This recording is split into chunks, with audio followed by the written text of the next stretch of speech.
ప్రతి ఒక్కరూ ఇంట్లో పూజలు చేస్తారు. అయితే ఇంట్లో పూజ చేసే సమయంలో పొరపాటున కొన్ని తప్పులని మాత్రం అస్సలు చేయకూడదు. ఇంట్లో దీపారాధన చేసే సమయంలో ముక్కోటి దేవతలందరూ మీ పూజా మందిరంలో ప్రత్యక్షమవుతారు. మీరు చేసే పూజలను వీక్షిస్తూ మీ ఇంటిపైన కనక వర్షాన్ని కురిపిస్తారు. కాబట్టి ఇంట్లో దీపారాధన చేసే సమయంలో ఖచ్చితంగా కొన్ని నియమాలనైతే పాటించాలి. లేకపోతే మీరు ఎన్ని పూజలు చేసినా కూడా మీ పూజలన్నీ కూడా వృధానే అవుతాయి.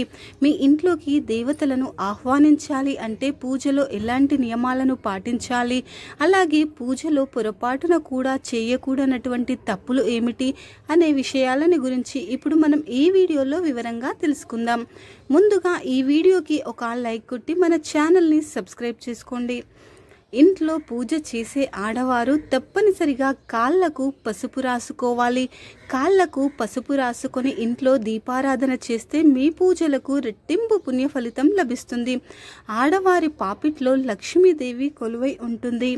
కాబట్టి ఇంట్లో పూజ చేసేటప్పుడు వివాహం అయిన ఆడవారు తప్పనిసరిగా పాపిట్లో కుంకుమ బొట్టుని పెట్టుకోవాలి. ఆడవారు పాపిట్లో కుంకుమ బొట్టు పెట్టుకుంటే మీ భర్త ఆదాయం అనేది విపరీతంగా పెరిగిపోతుంది. మీ ఇంటి సంపద అనేది రెట్టింపవుతుంది. ఇక ఇంట్లో దీపారాధన చేసే సమయంలో ఆడవారు జుట్టుని విరబూసుకొని పూజ చేయకూడదు. స్త్రీలు జుట్టు విరబూసుకుంటే దారిద్ర్యం వెంటాడుతుంది. జుట్టు విరబోసుకొని దీపారాధన చేస్తే మీ పూజలకు ఎలాంటి ఫలితం దక్కదు. ఇక ఇంట్లో పూజ చేసే సమయంలో పూజా మందిరంలో తప్పనిసరిగా ముగ్గు వేయాలి. పూజా మందిరంలో ముగ్గు లేకపోతే మీరు ఎన్ని పూజలు చేసినా కూడా ప్రయోజనం అనేది అస్సలు ఉండదు. ఇంట్లో దీపారాధన చేసే సమయంలో ఖచ్చితంగా 2 దీపాలను వెలిగించాలి. ఎట్టి పరిస్థితుల్లోనూ కూడా ఒక దీపాన్ని వెలిగించకూడదు. పూజలో 2 దీపాలు వెలిగిస్తేనే మీ పూజలకు పుణ్య ఫలితం లభిస్తుంది. ఇంట్లో పూజ చేసేటప్పుడు దీపంలోని వత్తులు పూర్తిగా కాలిపోతే మీ పూజకు రెట్టింపు పుణ్యం లభిస్తుంది. పూజ చేసే సమయంలో పొరపాటున కూడా చెడు మాటలని మాట్లాడకూడదు. అలాగే ఇంట్లో పూజ చేసేటప్పుడు వచ్చి రాని మంత్రాలు తప్పుగా చదవకూడదు. దైవ మంత్రాలను తప్పుగా చదివితే మహా పాపంగా పరిగణించబడుతుంది. ఆడవారు చేసే పూజల కన్నా మగవారు చేసే పూజలకే రెట్టింపు పుణ్య ఫలితం దక్కుతుంది. కాబట్టి వీలైనంత వరకు ఇంట్లో పూజ చేసేటప్పుడు మగవాళ్ళ చేత దీపాన్ని వెలిగించండి. మీ కుటుంబం అంతా కూడా సిరి సంపదలతో జీవిస్తారు. వాసన చూసినటువంటి పుష్పాలను మాత్రం దేవుని పూజలో ఎట్టి పరిస్థితుల్లోనూ కూడా ఉపయోగించకూడదు. అలాగే మీ పూజా మందిరంలో ఎట్టి పరిస్థితుల్లోనూ ఎండిపోయినటువంటి పుష్పాలు ఉండకూడదు. వీటి వల్ల మీ ఇంట్లోకి దుష్ట శక్తులు ప్రవేశిస్తాయి. ఇంట్లో పూజ చేసేటప్పుడు దీపం కొండెక్కితే వెంటనే ఓం నమ శివాయ అనే మంత్రాన్ని జపించి ఒక కొత్త దీపం వెలిగించండి. లేకపోతే మీ ఇంటికి కష్టాలు ప్రారంభం అవుతాయి. శనివారం నాడు మాత్రమే పూజా మందిరాన్ని శుభ్రం చేసుకొని దేవుని చిత్రపటాలకు కుంకుమ బొట్టు పెట్టుకోవాలి. మంగళ శుక్రవారాల్లో ఎట్టి పరిస్థితుల్లోనూ కూడా పూజా మందిరాన్ని శుభ్రం చేయకూడదు.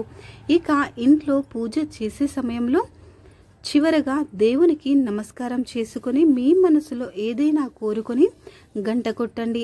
ఇలా చేస్తే మీ కోరికలన్నీ దేవుని దగ్గరకు చేరుతాయి. గురువారం నాడు ఎట్టి పరిస్థితుల్లోనూ ఆడవారు తలస్నానం చేయకూడదు. దీనివల్ల మీ భర్తకు దురదృష్టం అనేది కలుగుతుంది. అలాగే జుట్టు విరబూసుకొని ఉన్న భార్యను తన భర్త చూడకూడదు. జుట్టు విరబూసుకున్న భార్యను చూస్తే భర్త ఆదాయం తగ్గిపోతుంది. మీ ఇంటికి డబ్బు కష్టాలు ప్రారంభం అవుతాయి.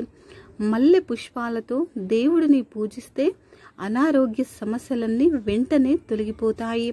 అలాగే గన్నేరు పుష్పాలతో దేవుడిని పూజిస్తే డబ్బు సమస్యలు ఏర్పడకుండా ఉంటాయి. ఇక ప్రతిరోజు దీపారాధన చేయలేనటువంటి వారు ఒక సోమవారం ఇంట్లో పూజ చేసుకుంటే ముక్కోటి దేవతలకు పూజ చేసినంత పుణ్య ఫలితం లభిస్తుంది. ఇక గణపతి ఆలయానికి వెళ్ళినప్పుడు వివాహమైన ఆడవారు ఎట్టి పరిస్థితుల్లోనూ గణపతి ముందు గుంజీలు తీయకూడదు. చిన్న పిల్లలు మాత్రమే గణపతి ముందు గుంజీలు తీయాలి. తులసి లేని పూజ అసంపూర్ణం అని భావిస్తారు. కాబట్టి ప్రతి ఒక్కరి ఇంటి ముందు అయితే ఖచ్చితంగా తులసి మొక్క అనేది ఉండాల్సిందే. విశేషంగా ప్రతి శుక్రవారం రోజున తులసి కోటలో నెయ్యి దీపాన్ని వెలిగిస్తే ఇంట్లో డబ్బు సమస్యలు ఏర్పడకుండా లక్ష్మీదేవి యొక్క ఆశీర్వాదం ఎల్లవేళలా ఉంటుంది. ఎవరైతే కటిక పేదరికాన్ని అనుభవిస్తున్నారో అలాంటి వారు ప్రతి బుధవారం నాడు మీ పూజా మందిరంలో ఉన్నటువంటి వినాయకుడి యొక్క చిత్రపటం ముందు కొన్ని గరిక ఆకులను పెట్టి వినాయకుడికి నమస్కారం చేసుకుంటే ఇక మీకు పట్టిందల్లా బంగారమే అవుతుంది. అలాగే దేవాలయానికి వెళ్ళినప్పుడు గుడిలో కొట్టే కొబ్బరికాయను నీళ్లతో కడగకూడదు. నీటితో కడిగిన కొబ్బరికాయను దేవుని నైవేద్యానికి పనికిరాదని గుర్తుంచుకోండి. ఆడవారు ఉదయం నిద్ర లేవగానే ముందుగా వాకిలిని శుభ్రం చేసుకోవాలి. లేకపోతే మీ ఇంటికి దారిద్ర్యం పడుతుంది, ఇంట్లో సమస్యలు ఏర్పడతాయి. ఏ స్త్రీ అయితే ఉదయమే నిద్రలేచి ఇంటి ముందు ముగ్గులు వేస్తుందో అలాంటి ఇళ్లల్లో లక్ష్మీదేవి స్థిర నివాసం ఉంటుంది. ఇల్లంతా కూడా ధనవర్షంతో నిండిపోతుంది. ఉత్తర దిశలో కుబేరుడు నివసిస్తాడు. కాబట్టి మీ ఇంట్లో ఉన్న డబ్బుని ఎల్లప్పుడూ ఉత్తర దిశలోనే పెట్టుకోండి.